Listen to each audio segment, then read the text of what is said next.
अपना कराते YouTube channel पर आपका स्वागत है। यहाँ आपको सुनने को मिलती है डरावनी कहानियाँ। रोज़ नई कहानी सुनने के लिए हमारे चैनल को सब्सक्राइब करें। अब बढ़ते हैं कहानी की ओर। आज की कहानी हमें शहर कोलकाता के हावड़ा में रहने वाली तापूसी रॉय चौधरी ने करीबन एक सप्ताह पहले बताई, जो आज से 17 साल पहले की घटना है। तापूसी के भाई पीयूष के साथ कई सालों तक अजीबो गरीब घटनाएं घटी। आज पीयूष मुंबई में रहता है और एक कॉल सेंटर में काम करता है। आज उसकी उम्र करीबन 32 साल की है, परंतु उसके साथ ये घटनाएं शुरू हुई तब उसकी उम्र थी केवल 15 साल। पीयूष के पिताजी का अपना व्यापार था और माँ एक स्कूल में एक बंगाली टीचर। ख्यालातों के हिसाब से वो काफ़ी आधुनिक थे, इसलिए पहले पहले पीयूष की परेशानी को उन्होंने उसके वहम का नाम दिया, परंतु धीरे धीरे उनको भी यकीन होता गया कि पीयूष की बातों में सच्चाई है। पीयूष को रात को सोते के साथ ही एक 15 साल की लड़की रोती हुई दिखाई देती। सपने में ही जब पीयूष उससे पूछता कि वो क्यों रो रही है, तो वो और ज़ोर ज़ोर से रोने लगती। पीयूष को हर दिन रात को ये सपना एक ना एक बार ज़रूर आता। धीरे धीरे आलम ये हो गया कि उसे ये सपना दिन में भी आने लगा। जब कभी दोपहर में उसकी आंख लगती, उसे ये सपना आता, और जब जब इस सपने से उसकी आंखें खुलती तो पसीने से उसका शरीर तरबतर होता। पीयूष ने अपने माँ बाप से उसके इस सपने का जिक्र किया, परंतु किसी ने उसकी बात को कोई तवज्जो नहीं दिया। एकमात्र उसकी बहन तापूसी उसका सहारा थी। तापूसी ने उससे कहा कि वो पढ़ाई लिखाई के अलावा खेल कूद पर भी थोड़ा ध्यान दे।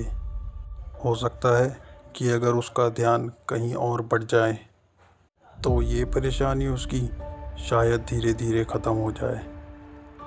तापूसी ने यहाँ एक गलती कर दी।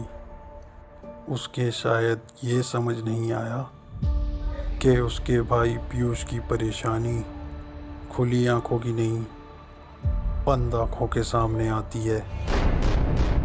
वो हर रात अपने भाई पीयूष के बगल में सोती, अर्थात तापूसी, और उसने अधिकतर अपने भाई को रात की तन्हाइयों में रोता हुआ पाया।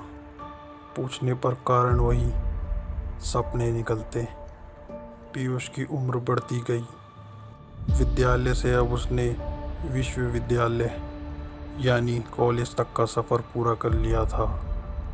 ये उसके कॉलेज का पहला दिन था जब पहली बार उसने अपने सपने को अपनी आंखों के सामने देखा। कॉलेज के पहले दिन पीयूष के साथ उसकी दीदी भी गई थी उसे कॉलेज तक छोड़ने के लिए। कॉलेज के मेन गेट पर दूर से पीयूष को एक 15 साल की लड़की दिखाई दे रही थी, और जैसे जैसे उसके कदम आगे कॉलेज की मेन गेट की ओर बढ़ते गए, वैसे वैसे उसका सपना उसकी आंखों के सामने आता गया। जिस लड़की को पिछले कई सालों से पीयूष अपने सपने में देख रहा था, वो उसके सामने खड़ी थी। पीयूष ने अपनी बहन तापूसी से कहा, देखो दीदी, ये वही लड़की है जो मेरे सपनों में आती है। परंतु अचंभित कर देने वाली बात यही थी कि तापूसी को उस दरवाजे के सामने कोई भी नज़र नहीं आ रहा था। उसने अपने भाई को समझाने की कोशिश भी करी, पर वो समझने को तैयार ही नहीं था। उल्टे चीख चीख कर तापसी को झूठा कह रहा था, क्योंकि वो लड़की उसे साफ साफ नजर आ रही थी। लेकिन पहली बार उसने उस लड़की को रोते हुए नहीं, बल्कि मुस्कुराते हुए देखा था। इस घटना के बाद से अक्सर पीयूष को वो लड़की दिन के उजाले में पीयूष को यहाँ वहाँ दिखने लगी, और आश्चर्यजनक रूप से अब रात को उसे वो सपने आना बंद हो चुके थे। कॉलेज में उसने अपने दोस्तों से उसकी इस परेशानी के बारे में जिक्र किया तो उसके दोस्त उसे पागल पागल कह के उसका मजाक उड़ाने लगे। वो दिन भर रोता रहता और धीरे धीरे डिप्रेशन की ओर बढ़ता जा रहा था। धीरे धीरे पीयूष पागलपन की ओर खींचा चला जा रहा था। उसके इन हालात में उसकी मुलाकात हुई रीता नाम की एक लड़की के साथ। धीरे धीरे उन दोनों के बीच प्यार उमड़ने लगा और उन्होंने अपने पैरों पर खड़े हो जाने के बाद इस रिश्ते को अंजाम देने की ठान ली। पीयूष की इस बेरंग जिंदगी में खुशी का एकमात्र सहारा रीता ही थी। पीयूष ने करीबन 10 सालों तक रीता के सामने अपनी इस परेशानी का जिक्र नहीं करा था। 1995 में शुरू हुई ये घटनाएं साल 2008 के जून में जाकर ख़त्म हुई। पीयूष की उम्र बढ़ती जा रही थी, परंतु पीयूष को दिखाई देने वाली उस लड़की के रंग रूप में कोई बदलाव नहीं आया था। पीयूष अब इन बातों को धीरे धीरे भुलाना चाहता था, परंतु उस लड़की का उसे यूं दिखने के पीछे राज क्या था। बंगाली शादियों में शादी से पहले आशीर्वाद की एक रस्म होती है। आशीर्वाद के इस रस्म के बाद परिवार वालों की रजामंदी से शादी से पहले पीयूष और रीता एक दूसरे के साथ कुछ समय बिताने के लिए नैनीताल गए। पीयूष और रीता उस दिन शाम को घूमने के लिए निकले। वो दोनों पहाड़ी की एक चोटी पर पहुंचने के लिए ऊपर की ओर बढ़े जा रहे थे, ताकि वो वहां से सूर्यास्त के खूबसूरत नज़ारे को देख सकें और अपने कैमरे में प्यार के उन हसीन पलों को कैद कर सकें। उनके साथ एक बाइनोकुलर भी था जो पीयूष ने अपने हाथों में ले रखा था। पहाड़ पर ऊपर की ओर चढ़ाई करते वक्त पीयूष ने ऊपर से एक परिवार को नीचे की ओर उतरते हुए देखा और आश्चर्यजनक रूप से उस परिवार के ठीक सामने चल रही थी वही 15 साल की बच्ची जिसे वो अक्सर अपनी आँखों के सामने देखा करता था। पीयूष सुध-बुध खोकर उस लड़की को देखा जा रहा था और वो लड़की भी पीयूष की ओर देखे जा रही थी और अपने चेहरे पर एक मुस्कान लिए थी। न जाने पीयूष को अचानक से क्या हुआ। उसने अपने कदम पलटे और दौड़ता हुआ नीचे की ओर जाने लगा। इन सब चीज़ों से अज्ञात रीता उसके पीछे पीछे दौड़ती गई और उससे पूछती रही, ये तुम्हें अचानक क्या हो गया है? हम तो ऊपर जाने वाले थे, फिर अचानक तुम दौड़ते हुए नीचे क्यों जा रहे हो? पीयूष ने उसके एक भी सवाल का जवाब नहीं दिया, बस नीचे की ओर बहुत तेज़ी से दौड़ता चला गया। नीचे पहुंचने के बाद ही आखिरकार पीयूष रुका और रीता अब इतनी ज़्यादा परेशान हो गई थी कि वो पीयूष से अब कुछ भी पूछने की इच्छुक नहीं थी।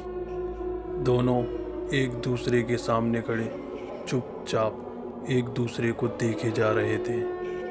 तभी रीता ने उससे पूछा कि तुम्हारी प्रॉब्लम क्या है? इससे पहले कि पीयूष रीता को कोई जवाब दे पाता, किसी ने पीछे से पीयूष को छूते हुए उसे बुलाया।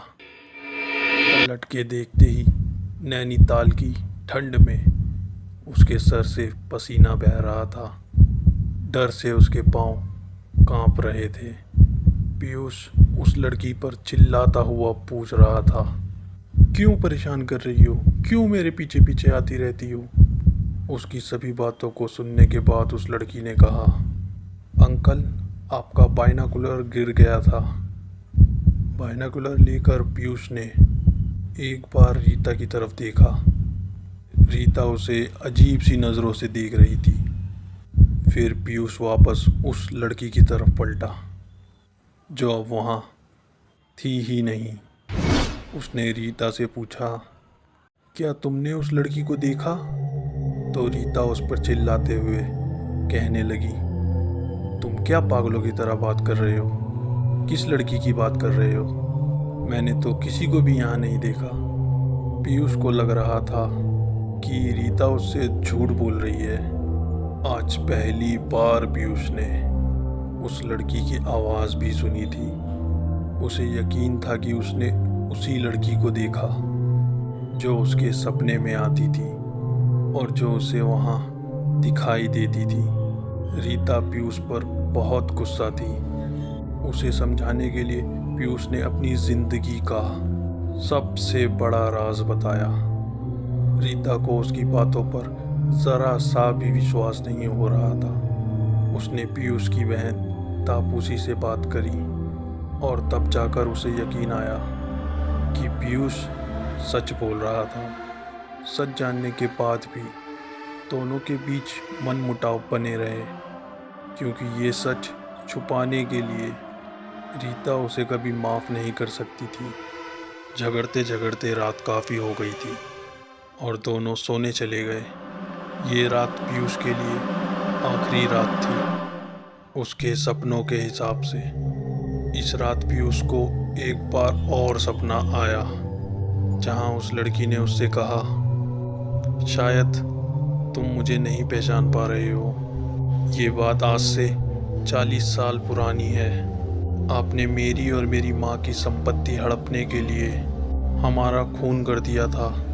पिछले जन्म में आप मेरे पिता थे। आपको देखकर कभी मुझे डर से रोना आता था तो कभी आपकी हालत देखकर हंसी। बस इसके साथ ही उसका ये सपना ख़त्म हो गया और पीयूष की नींद टूट गई। उस दिन के बाद पीयूष ने दोबारा कभी उस लड़की को अपने सपने में नहीं देखा।